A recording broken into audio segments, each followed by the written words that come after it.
बर' हारिनि अख्राङाव दाउखा बिदै बिदै दाखा दाखा जोमै गोसोम खाबाय।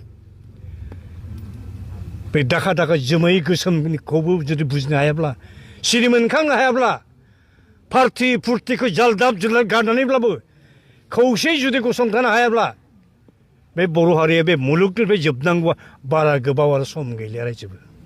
दुलाराय बुहुमनि बर' फिसाफोरनिसिम बे बिटिसिखौ लानानैनो गावजों गाव बिदा फंबाय नांलाय खमलाय जाजासिनो आलादा हादोर सेपारेट स्टेटखौ थै थाङै आन्तर जयै इनसेसेन्ट पिसफुल डेम'क्रेटिक मास मुभमेन्टनि गेजेरजों थाबैनो जुदि आदाय खालामनो हायाब्ला, बे बुहुमाव बर' हारिया बै बिटिसि आरो बिटिटिखौ लानानै थांनानै थानाया अथ' गोरलै नङा।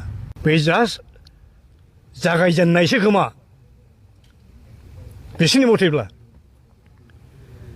आरो जोंहा अनजालु सिखना जोहोलावा गावनि बेसेन गोसा जिउखौ खुनु दाय गैया हसिया सुथुरनि आखायाव होलांनांबाय।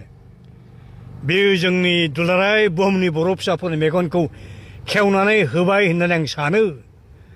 सिरि मोननांगौनि सम फैबाय बर' फिसाफोर।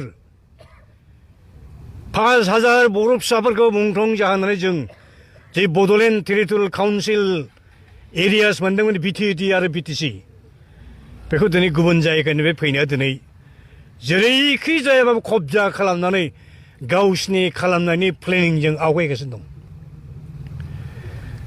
बेनिखायनो आथिखालनि बायदि गिथाव बाथाव सिटुएसनाव आंनि हाम्बल आपिल दुलाराय बुहुमनि बर' फिसाफोरनिसिम बे बिटिएडि बिटिसिखौ लानानैनो गावजों गाव बिदा फंबाय नांलाय खमलाय जाजासिनो आलादा हादोर सेपारेट स्टेटखौ थै थाङै आन्तर जयै इनसेसेन्ट पिसफुल डेम'क्रेटिक मास मुभमेन्टनि गेजेरजों थाबैनो जुदि आदाय खालामनो हायाब्ला, बे बुहुमाव बर' हारिया बै बिटिसि आरो बिटिटिखौ लानानै थांनानै थानाया अथ' गोरलै नङा। मानो होनब्ला बिटिसि एडमिनिस्ट्रेसन आन्दाराव पुलिस पावार गैया, ल' एन्ड अर्डार कन्ट्रल खालामनो अधिकार गैया।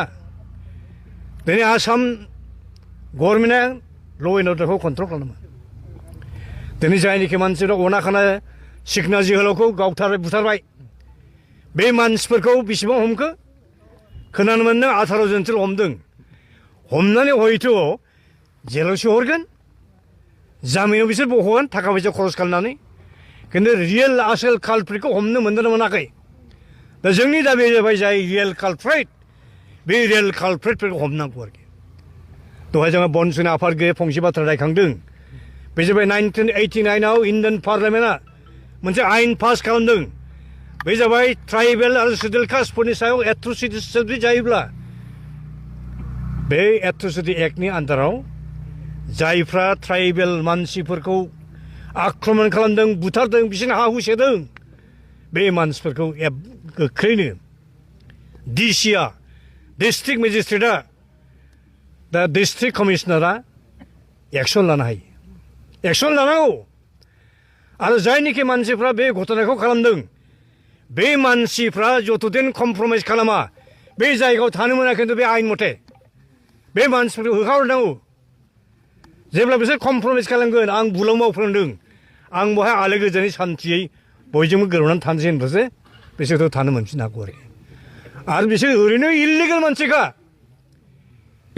लकेलनि मानसिया गुबुन जायगानि मानसि नङाब्ला, गोदो गोदाय जुग जुगाव थानायब्ला बर' मानसिखौ बेखौ सिथारनो बुथारनो अथ' हिम्मत बा साहस गैयामोन। दा बेखौ जोंनि आइ आफा रायजो राजाफ्रा बेसेबां बुजिदों, बेसेबां बुजिनो नाजागोन, बिसोर गिदिर साननो गोनां बाथ्रा जादों। दा बर' हारिनि अख्राङाव दाउखा बिदै बिदै दाखा दाखा जोमै गोसोम खाबाय। बे दाखा दाखा जोमै गोसोमखौबो जुदि बुजिनो हायाब्ला, सिरि मोनखांनो हायाब्ला, पार्टि फुर्तिखौ जालदाब जुलदाब गारनानैब्लाबो खौसेयै जुदि गसंथानो हायाब्ला, बे बर' हारिया बे मुलुगनिफ्राय जोबनांगौआ बारा गोबाव आरो सम गैलिया रायजोबो। बिराद दुखुनि बाथ्रा। बारा गोलाव बाथ्रा बुंला।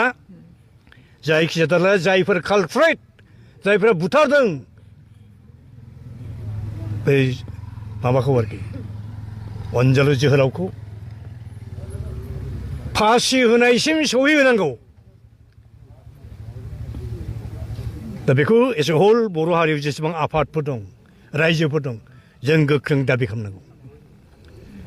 आरो आं मोनसे आपिल खालामनो लुबैदों, दहायसो सिगाङाव बुंदों आङो, दिनै आङो दिल्लीयाव थाग्रा इन्टारनेसनेल लेभेलाव हिउमेन राइट्सनि खामानि मावग्रा सासे जोंनि मानसि दं बिसोरा, बिथाङाबा जोंनि ट्राइबेल।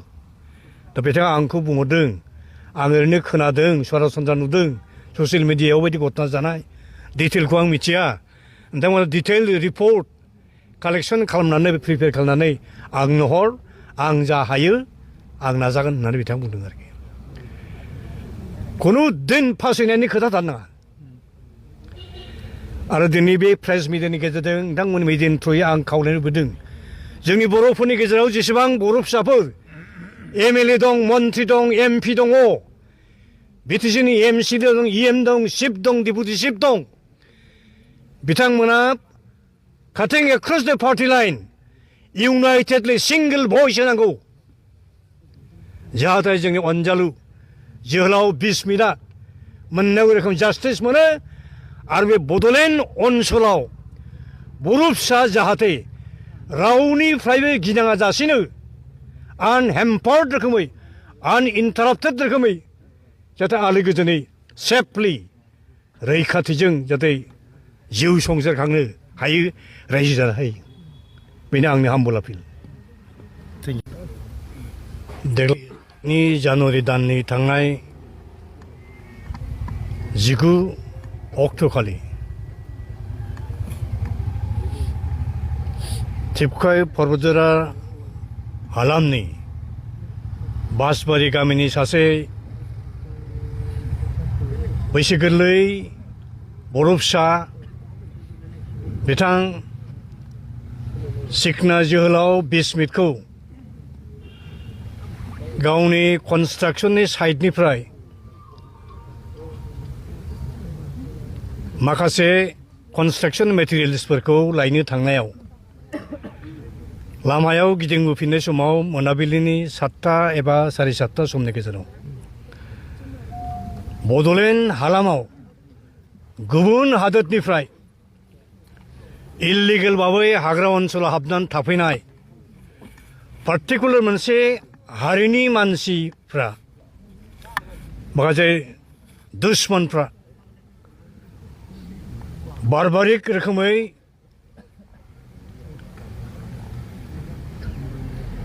खास्रि बिस्रि जेरोखोम दानग्लि सिग्लि बुथारबाय आरो बिथांजों लोगोसे थांफानाय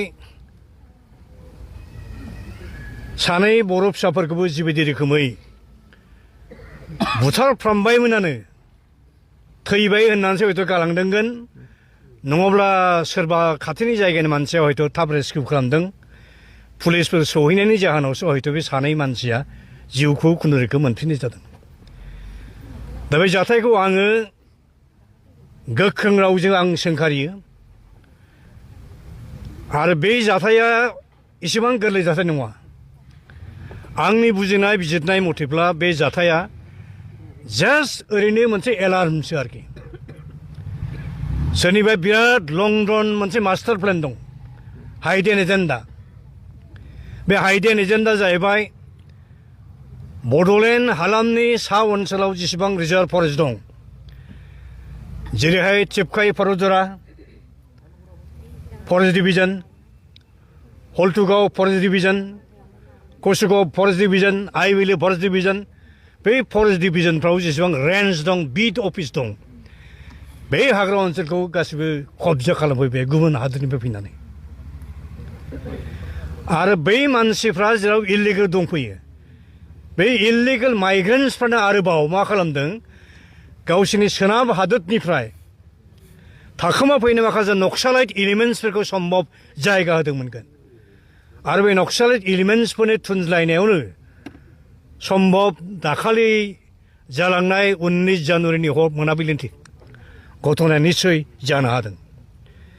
जों मिथिनो मोन्दों आर्मिनि आखायाव, पुलिसनि आखायाव नक्सालाइट माखासे एलिमेन्ट्सफोर अलरेडि हमजाखांबाय, हयथ' दिनै जों सोंब्ला पुलिस एडमिनिस्ट्रेसनाव थ' फोलानो हागौ आरोखि जे बे हाग्रा ओनसोलाव बड'लेण्ड ओनसोलाव खुनु बे रोखोम टेररिस्ट एलिमेन्ट नक्साल एलिमेन्टस खुनु रायजोनिफ्राय फैयाखै होननानै बुंनो हागौ आरोखि ओंखायनो जोंहा फुराफुरि सन्देह दं जे डेफिनेटलि बे घटनाखौ बै सोरबा छत्तीसगढ़निफ्राय खारखोमाबोनाय झारखन्डनिफ्राय खारखोमाबोनाय बा भारत हादरनि गुबुन गुबुन रायजोनिफ्राय खारखोमाबोनाय नक्सालाइट मावइस्ट टेररिस्ट एलिमेन्टसफोरनि थुनलायनायावनो हयथ' बे घटनाया जादों